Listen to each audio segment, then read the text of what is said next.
Gracias por ingresar a la primera lección de las 60 que componen esta serie sobre Cristología. He advertido que es fundamental y es necesario que estudiemos acerca de la persona de Cristo. Claro que sí, fundamental para la fe cristiana, porque yo entiendo que el cristianismo no es una religión, sino que es creer y confiar en la persona de Cristo. Confiar en una persona, Jesucristo el Señor. Entonces es fundamental que conozcamos bien su persona. Quién es, de dónde vino, cómo nació, de dónde, qué dijo, qué hizo, qué hace, qué hará. Fundamental. Porque puede darse el caso de que alguno confíe en Jesucristo y esté confiando en otra persona o con ideas distorsionadas. En la introducción del día de hoy y en las lecciones introductorias lo vamos a ir viendo, por supuesto. Bueno, Cristología. He orado a Dios que todo este desarrollo de consideraciones observando la persona de Cristo a través de las Escrituras sea de beneficio y de bendición para muchas personas y para la gloria del Señor. He titulado esta serie Cristología, aprendiendo de la gloriosa persona del Señor Jesucristo. Podríamos titularlo de otra manera, decirlo de otra manera, seguramente lo voy a decir de varias maneras, profundizando en el conocimiento de su persona, creciendo en el conocimiento de su persona, de manera clara, adecuada, exacta, profunda.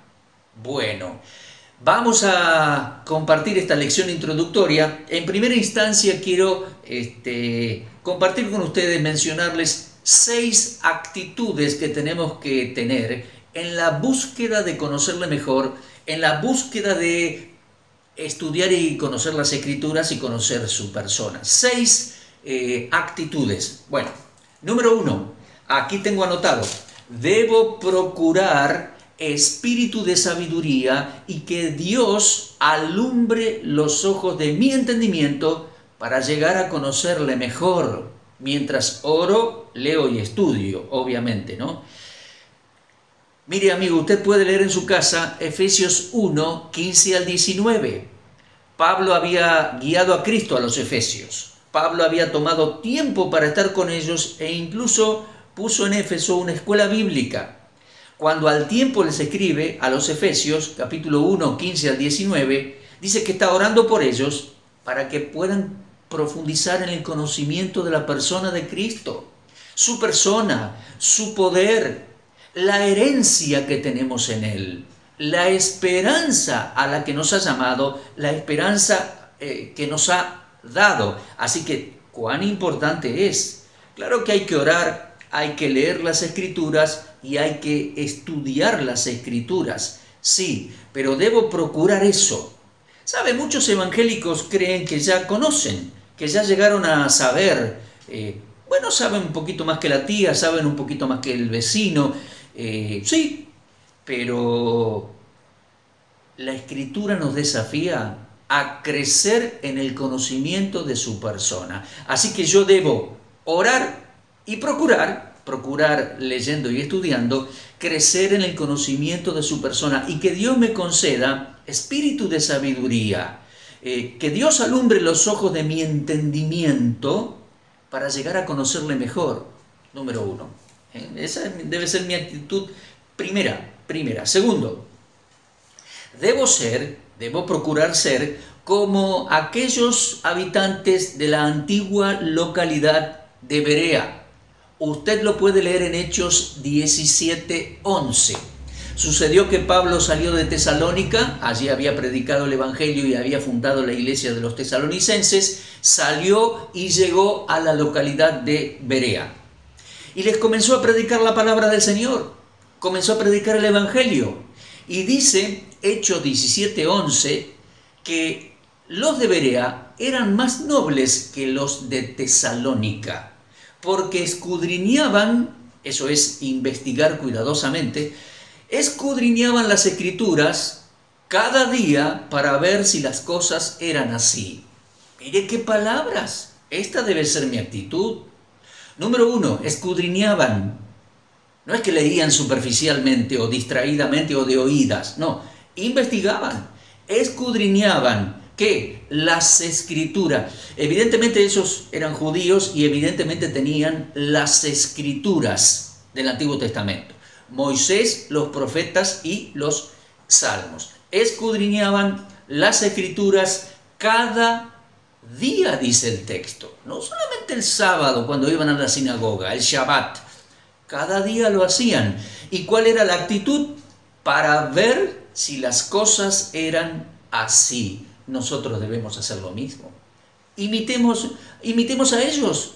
Nosotros tenemos que tener los mismos cuidados, mis amigos, porque aunque toda persona merece mi respeto, yo no le voy a creer a cualquiera.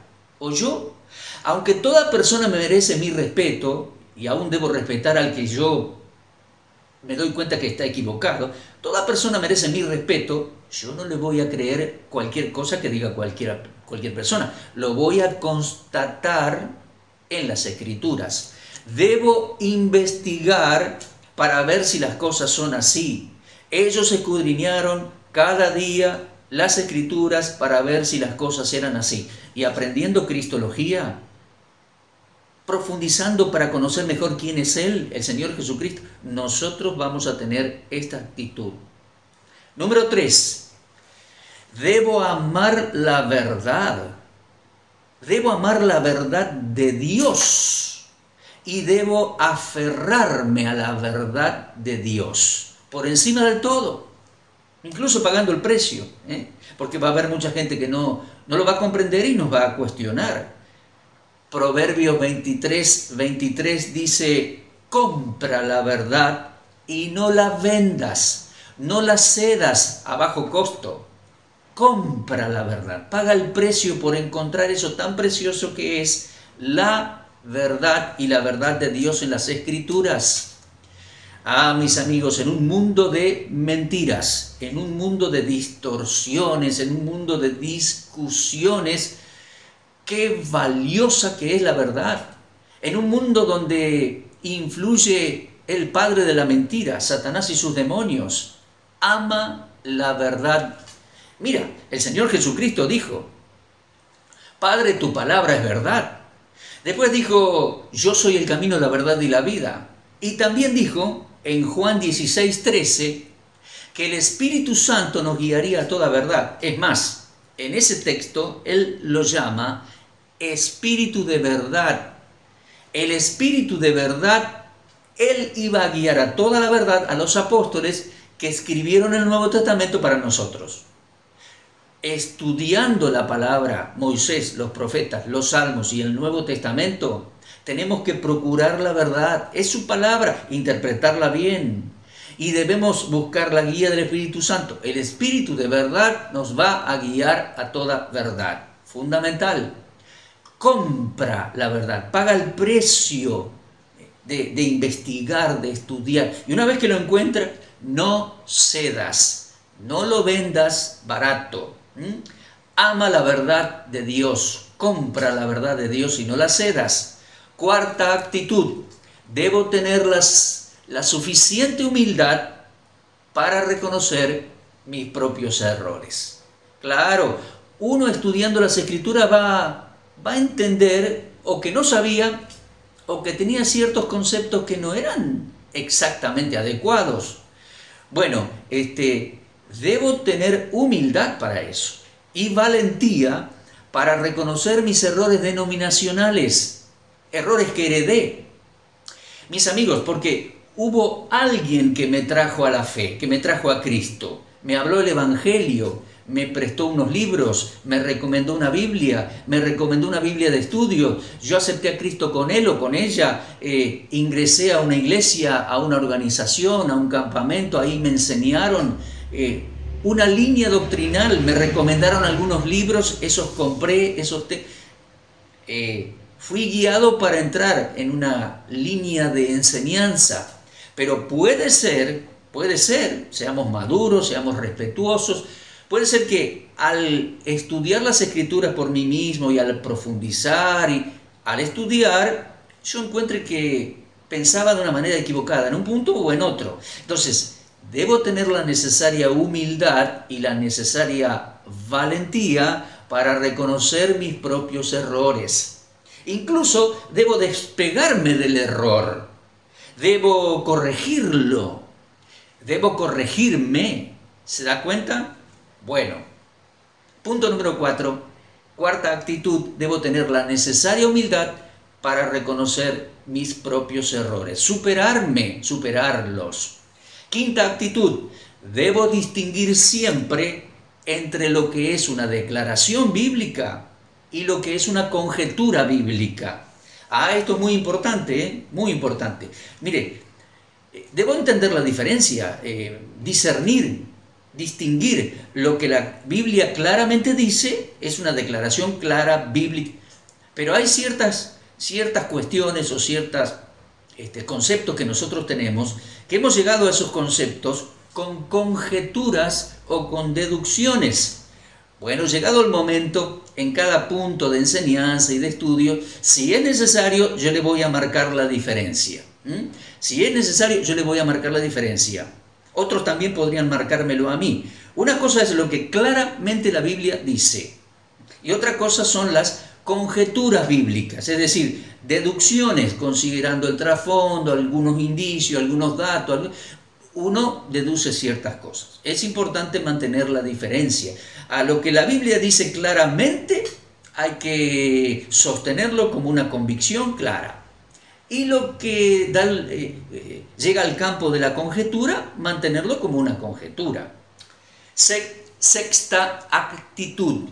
Debo tener prudencia y firmeza para sostener mis convicciones, pero siempre respetando al prójimo.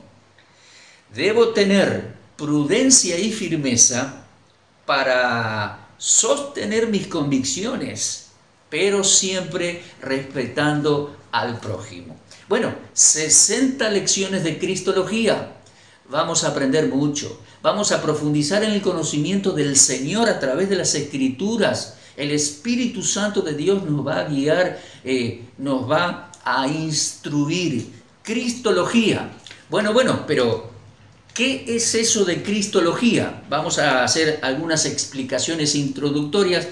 La de hoy, es decir, la de ahora, la número 1, es una lección introductoria. Dos cositas antes de avanzar. Vamos a estudiar Cristología, es estudiar teología. Hago una pausa y les digo dos cositas. Número 1, que yo creo que la mejor manera de estudiar las Escrituras y la manera que más me gusta a mí no es así. Es en realidad libro por libro. ¿Se dan cuenta? Yo creo que Dios nos entregó la Escritura de esa manera, libro por libro. Y yo creo que la mejor manera de estudiar la Biblia es libro por libro. Porque la Biblia no es un libro. Atención, la Biblia es un conjunto de libros desde Génesis hasta Apocalipsis, y cada uno de esos libros debe ser interpretado individualmente a la luz de su trasfondo, su tiempo, el idioma, quién escribió, a quiénes y por qué. Cada libro. Después hay una armonía de los libros, un desarrollo obvio desde Génesis hasta Apocalipsis. Eso hacen a un compendio que llamamos la Biblia la palabra de Dios. Pero ya le digo, la mejor forma de estudiar las Escrituras para mí es tal como Dios las entregó, libro por libro. No obstante, a causa, creo, de la necesidad, vamos a estudiar en estas 60 lecciones Cristología acerca de la persona del Señor. Primera aclaración. Segunda aclaración. Comúnmente yo comparto apuntes en mis conferencias, en las lecciones por radio, o sea, los programas radiales, www.semillasalaire.com.ar, o en conferencias o en videos. Yo comparto algunos apuntes. En esta oportunidad no. Yo le voy a invitar a usted a que usted, lección por lección, tome sus propias notas. ¿Sabe? Es un buen ejercicio. Yo lo hago para hacer los apuntes en otras oportunidades. En esta lección yo tengo aquí algunos apuntes, no los he pasado en limpio. Usted, por favor, tome sus propias notas es una buena manera de ir aprendiendo mejor. Bueno, 4 consideraciones en cuanto a cristología. 4 consideraciones. Ya pasamos por 6 actitudes, 4 consideraciones. Número 1, ¿qué es la cristología? Bueno, parece fácil, ¿no? Es sencillo. Es la rama de la teología que estudia la persona de Jesucristo. Jesús en nuestro castellano, Yeshua en hebreo. Cristo el Señor, nuestro Señor Jesucristo. Estudiamos su persona. ¿De acuerdo? Fundamental. Ya que estoy, se lo digo, fundamental, y voy a leer un texto de Mateo 16, si usted puede buscarlo. Mateo 16, fundamental. Mire, Mateo presenta a Jesucristo, el Señor, como el Rey de los judíos. Iniciando su libro presenta la genealogía, que le adoraron los reyes, los magos del Oriente, etc. Que se bautizó con Juan el Bautista, que vino sobre él el Espíritu de Dios, que dio todo ese discurso, ese sermón del monte allá en la Galilea, magnífico. Se presentó como rey, el reino de los cielos se había acercado, la justicia del cielo implantada en la tierra que Dios le prometió a los judíos. Bien, fue rechazado por los líderes religiosos de la Galilea y por algunos enviados desde Jerusalén, fariseos, saduceos, sacerdotes. Fue rechazado y por momentos violentamente rechazado. Le dijeron que él expulsaba a los demonios por el espíritu de Belcebú. Terrible fue. Entonces el Señor se retiró de la escena de las sinagogas y allí en la Galilea, Capernaum, Corazín, Betsaida, etc., y todos los alrededores, se retiró y llevó a sus discípulos al norte, a Cesarea de Filipos. Y llegando allí les preguntó: muchachos, ¿quién dice la gente que soy yo? Usted lo puede leer allí, Mateo 16, 13. Viniendo Jesús a la región de Cesarea de Filipo, les preguntó a sus discípulos diciendo: ¿quién dicen los hombres que es el Hijo del Hombre? Los discípulos le dijeron: mira, uno Juan, otro Elías, otro Jeremías, algunos de los profetas. Era tan grandioso, Señor, que acá están pensando que alguno de aquellos había resucitado o algo así. No. Qué importante conocerle bien, ¿no?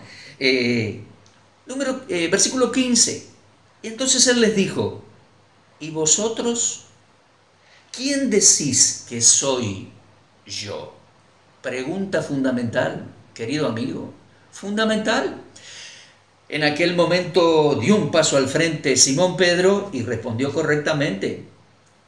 Dijo: tú eres el Cristo, el Hijo del Dios viviente. ¿Sabe? Vamos a estudiar estas expresiones. ¿Qué es esto de el Cristo?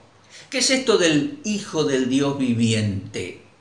El Señor le dijo a Pedro: bienaventurado eres Pedro, no te lo reveló carne ni sangre, es decir, no te lo informó algún humano, te lo reveló el Padre. Y no era una revelación secreta solo a Pedro. El Padre lo dijo públicamente cuando salió de las aguas del bautismo. Usted lo puede leer en Mateo capítulo 3. Dijo: este es mi Hijo amado en quien tengo complacencia. Al decir Hijo amado estaba indicando quién era el Cristo, el Hijo del Salmo 2, que en su momento vamos a estudiar. Este es mi Hijo amado, este es el Cristo que voy a poner por rey en Sion, estaba diciendo. No, esta aclaración que yo se las doy a ustedes no era necesaria para los judíos allí. Al decir este es mi Hijo amado, ya estaba todo dicho. El Padre indicó quién era el Hijo, el Cristo, allí en la orilla del río Jordán. Mateo capítulo 3. Bueno, volvamos a Mateo 16. El Señor le dijo: bien has dicho, Pedro, bien has dicho. Ahora, centrémonos allí en esa pregunta tan importante que repica hasta hoy el eco de esa pregunta. Tan importante hoy también, para mí, para usted, para nuestros prójimos. ¿Quién es el Señor? Vosotros, ¿quién decís que soy yo? Fundamental aprender y enfocar e identificar quién es Él. A propósito, tengo aquí anotadas algunas observaciones de la gente. Uno sale a la calle y le pregunta a la gente, ¿qué pensás? ¿Quién fue o quién es Jesús, Jesucristo? ¿Qué te parece? Bueno, a veces me asombro en la sociedad de Buenos Aires de hoy en día, alguna gente joven no sabe, no tiene la menor idea, no tiene ninguna forma de instrucción o de información acerca de Jesucristo. Me llamó mucho la atención. Pero bueno, uno pregunta y se lleva las distintas respuestas. Yo tengo aquí como 15. Usted las conoce también. Número 1. Surge alguien que dice, Jesucristo fue alguien que tenía ideales religiosos y murió incomprendido. Débil, lo mataron en la cruz. Momento. Vamos a aprender en estas lecciones desde las Escrituras que Él no murió ni en un día casual, ni en un lugar indeterminado, débil porque no pudo defenderse. No. Tenemos toda la información en las Escrituras, en la Biblia. Moisés, los profetas, los salmos y los escritos de los apóstoles y sus colaboradores, el Nuevo Testamento. Número 2, por ahí aparece alguien que dice que fue un religioso creador del cristianismo. No, mi amigo, Jesucristo no vino a traer otra religión al mundo. De hecho, discutió con los religiosos judíos de sus días y de sus tierras por allá. Jesucristo es el Mesías, vino a traer salvación, vida. Mire, el cristianismo no es una religión. Yo sé que para muchos es difícil distinguir eso, pero en realidad el cristianismo no es una religión. El cristianismo es confianza en una persona, Jesucristo. He ahí la importancia de identificar bien quién es Él. Número 3. Surge alguno en la ciudad que te dice, Jesús fue el primero de los psicólogos. Psicólogo, psiquis. Bueno, es una palabra, son dos palabras griegas. Logos, logía, discurso, disertación, enseñanza. Psiquis, una palabra griega que se usa en el Nuevo Testamento. Se traduce siempre a nuestro castellano alma. Y claro que sí, el Señor fue experto en conocer el alma humana. Pero mucho más que un psicólogo, mi amigo. No lo disminuya. El Señor Jesucristo, la Biblia dice, es Dios en ser humano. Es el creador del alma humana. Es el creador de las almas. Hay una gran diferencia y distancia. Bueno, número 4. No falta el que dice que Jesús fue un extraterrestre, que vino de María, del extraterrestre, y fue acá, vino y volvió a la estratosfera, ya al universo, se fue, un día volverá porque es un extraterrestre. Momentito, vamos a estudiar bien lo que dicen las Escrituras, lo que nos informa, cómo lo anunciaron las Escrituras antiguas en hebreo, Moisés, los profetas, los salmos. Él es ser humano, pero además es Dios en ser humano. Lo vamos a ver, lo vamos a estudiar. ¿Qué dicen las Escrituras? Es ser humano, nació de mamá, por supuesto. Y sí que murió, fue sepultado, resucitó, a los 40 días fue elevado desde el Monte de los Olivos, un día volverá. Pero no piense en un extraterrestre de otras galaxias. Él es ser humano, el Mesías de Israel. Número 5. Los islámicos, que creen en el Corán y en Alá, dicen que Él es profeta. Jesús fue un profeta. Incluso dicen el último de los profetas, después vino Mahoma. Momentito, querido amigo, Jesús es más que un profeta. Y está muy claro en Moisés, los profetas y los salmos, en los evangelios y en el resto del Nuevo Testamento. Él es Dios en ser humano. Lo vamos a ver. Número 6. Los católicos. Bueno, hay una variedad de católicos, ¿no? Algunos bien leídos y estudiados en sus dogmas, que asisten a ceremonias religiosas. Otros dicen que es católico como decir soy latinoamericano. Bueno, pero el católico, la cristología católica, la teología, ubica a Jesús como hijo de Dios y como Dios en ser humano, como Dios hombre. Bastante bien hasta ahí. El gran problema es que lo sujeta y lo somete a su mamá, la Virgen María. Y el catolicismo romano le ha puesto a la Virgen María una serie de títulos, dogmas de fe, que en realidad no son verdad, no son verdad. Está sobredimensionado eso y hay un montón de títulos sobre ella que no son verdad. Lo han inventado, lo han redactado los hombres y los han declarado públicamente como un dogma para creer, pero nosotros vamos a ver lo que dice de Jesucristo la Escritura, Moisés, los profetas, los salmos y el Nuevo Testamento. Número 7. Allí vienen los judíos, judíos cerrados en sus libros y en su historia.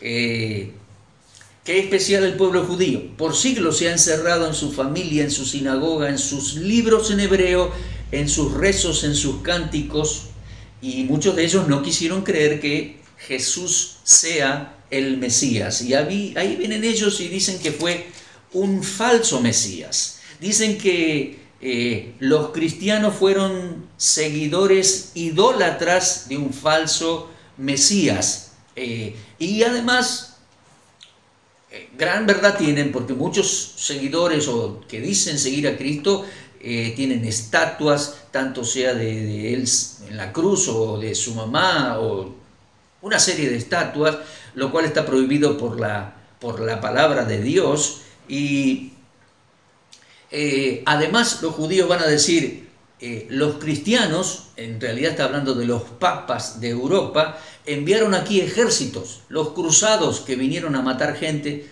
también es cierto, pero ninguna de las dos cosas quita la realidad de su persona. ¿Quién es Él? Además, Él nunca fue responsable de lo que hicieron otros durante 20 siglos de historia. Él es quien es, y tenemos que estudiarlo en las Escrituras. Hebreas en principio, Moisés, los profetas y los salmos, porque claramente anuncian al Mesías, y después también es estudiar las Escrituras griegas, el Nuevo Testamento. ¿Qué más? Número 8. Algunas personas piensan de que Jesús, o le adjudican a Jesús ese perfil de las imágenes del arte europeo, ya sea en esculturas o en pinturas famosas. Lo presentan lánguido, débil, casi afeminado. No, mis amigos, usted tiene que conocer al verdadero Jesucristo en las Escrituras. Ciertamente fue indefenso y lo desfiguraron en el castigo previo a la crucifixión y terminó muerto en la cruz, sí. Pero antes el Señor, yo creo que era una persona amable, una persona sabia, una persona agradable enseñando las Escrituras. Es más, vamos a ver, Salmo 45 dice que Él es el más hermoso de los hijos de los hombres. Así que nada que ver con el perfil ese de las obras de arte europeo de otros siglos. ¿Qué más? Número 9. Allí vienen los mormones diciendo una serie de imprecisiones. Tremendo. He leído algunos folletos nuevos de los mormones, he leído un poquito sobre el sitio web, y ellos presentan a Jesús en principio como el Señor que fue a la cruz para expiar nuestros pecados. Sí, bueno, pero uno comienza a leer un poco más y a investigar la teología de ellos y quién es realmente Jesús para ellos, y nos sorprendemos porque dice que fue un hombre y un Dios antes de ser hombre en este mundo, y que para engendrarlo alguien vino sobre María, le engendró a Jesús, y un día... una serie de imprecisiones que vienen por el agregado del libro del Mormón. Momentito, vamos a estudiar al Mesías de Israel, anunciado en el Tanaj, Moisés, los profetas y los salmos, y desarrollado toda la información, porque vino y cumplió su misión y regresará, todo en las escrituras griegas, el Nuevo Testamento, pero hasta ahí, porque el Señor dijo que no hay que agregarle hasta que Él venga. ¿Se da cuenta? Además, nos encontramos en la sociedad donde vivimos. Aquí en Buenos Aires llaman a mi puerta frecuentemente los testigos de Jehová. Para ellos, Jesús es un Dios con minúsculas, un ser creado, el Hijo de Dios, pero no Dios en ser humano.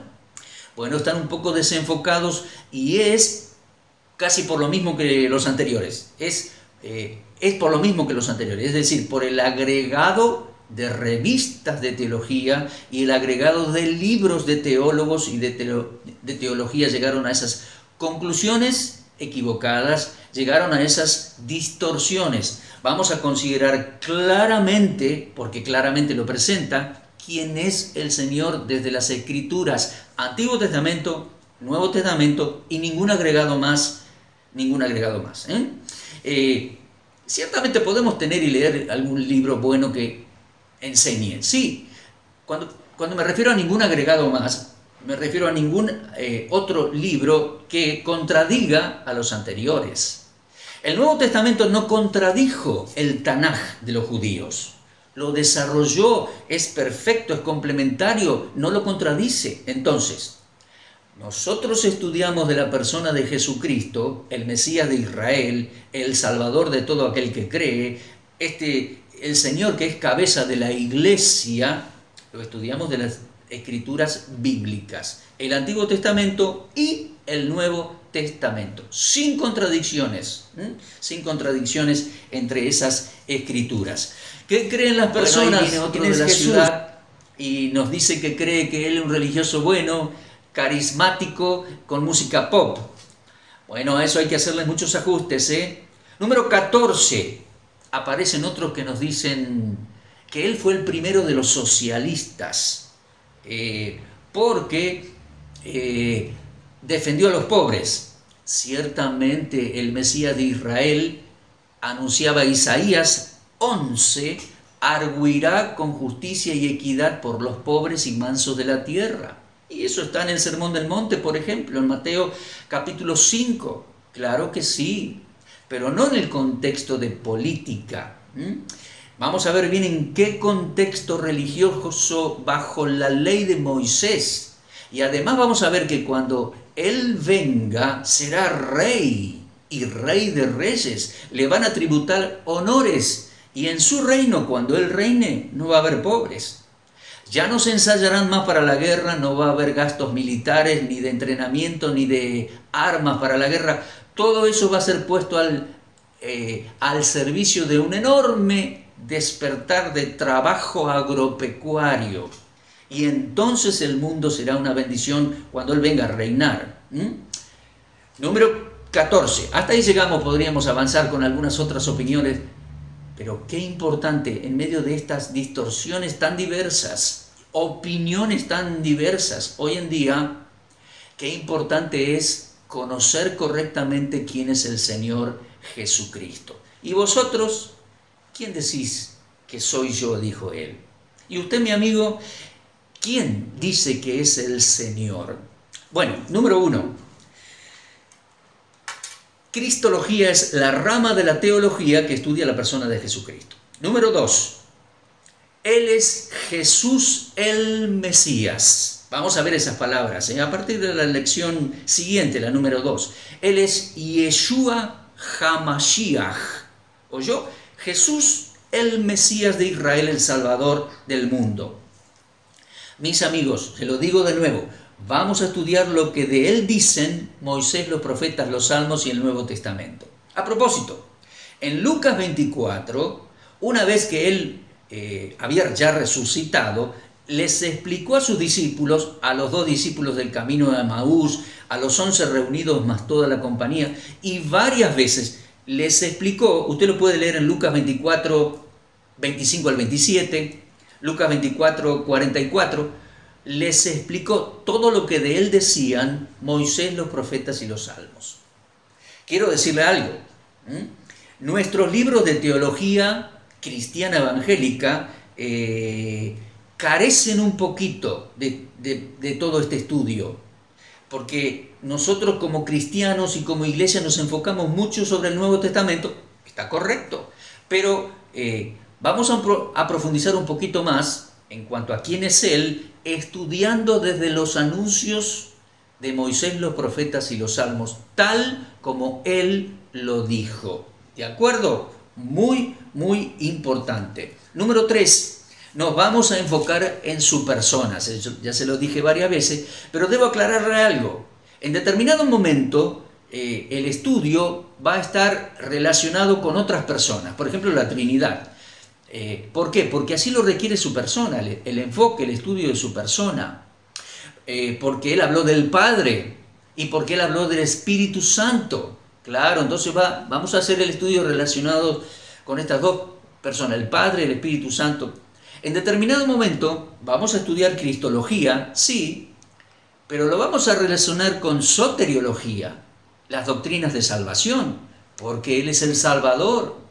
Vamos a estudiar cristología, pero en determinado momento lo vamos a relacionar con escatología, porque Él vino, porque Él vendrá, la tribulación, y Él vendrá y reinará y juzgará. Escatología. Y también lo vamos a vincular en determinado momento enfatizando su vínculo con Israel. Él es el Mesías de Israel. ¿Se da cuenta? Y en determinado momento mirando hacia el aspecto de la iglesia, porque Él es el Salvador de la iglesia, el que hace este nuevo pueblo que es la iglesia, Él es cabeza de la iglesia, Él vendrá a buscar su iglesia para llevarnos al cielo. Entonces, vamos a estudiar cristología, sí, pero en determinado momento relacionado con otras personas y otras doctrinas que involucran su gran persona, la persona del Señor Jesucristo. Y en cuarto lugar, y ya terminando esta lección introductoria, quiero aclararles algo y recalcarlo. No se trata, cuarto lugar, no se trata de ganar una discusión. Todo esto no es para ganar una discusión.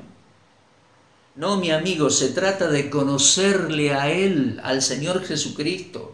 Se trata de estudiar para conocerle mejor, para conocerle más exactamente, para conocerle más apropiadamente, para conocerle más abundantemente.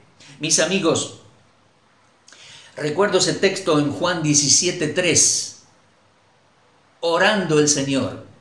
Después de haber terminado la última cena, salió de Jerusalén, dejó atrás los muros allí en aquella noche de luna llena.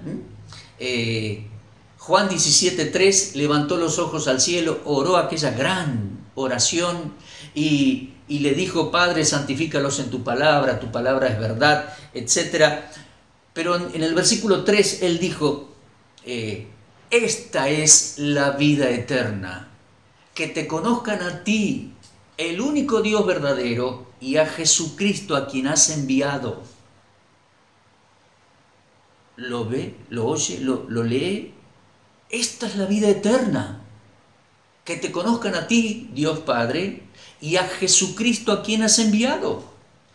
No hay otro nombre debajo del cielo dado a los hombres en que podamos ser salvos. Él es fuente y dador de vida eterna, querido amigo. Entonces es muy importante enfocar correctamente quién es Él. Esta es la vida eterna, que te conozcan a ti y a Jesucristo a quien has enviado. Jesús el Mesías a quien has enviado. Necesaria aclaración: no vamos a llegar a la vida eterna por conocimiento. No, mi amigo, no. Llegamos a la vida eterna, tenemos vida eterna recibiendo a Cristo como Salvador. A propósito, ¿ha confiado usted en el Señor, verdad? Él es el Salvador. Nadie es salvo por nuestros propios méritos, por nuestras propias obras. No, Él es el Salvador. Yo debo reconocer que Él murió por mis pecados en la cruz y resucitó para darme vida eterna. La da a la vida eterna. Es dador de vida eterna. Yo la recibo cuando creo en el Señor como mi Salvador personal. Pero en este curso vamos, si Dios quiere, a disfrutar vida eterna. De eso se trata. Esta es la vida eterna. Que te conozcan a ti, Dios Padre, más y mejor, y que conozcan a Jesucristo, Jesús el Mesías, a quien has enviado, y que lo conozcan de manera concreta, correcta y profunda. Terminamos con la gran frase del Señor, la gran pregunta. ¿Y vosotros quién decís que soy yo? No deje de acompañarnos, faltan 59 lecciones más. No deje de acompañarnos, vamos a profundizar con la guía de Dios, su palabra y su Espíritu Santo que nos va a guiar a toda verdad, vamos a profundizar en el conocimiento de su bendita persona. Muchas gracias, los espero en nuestra próxima lección.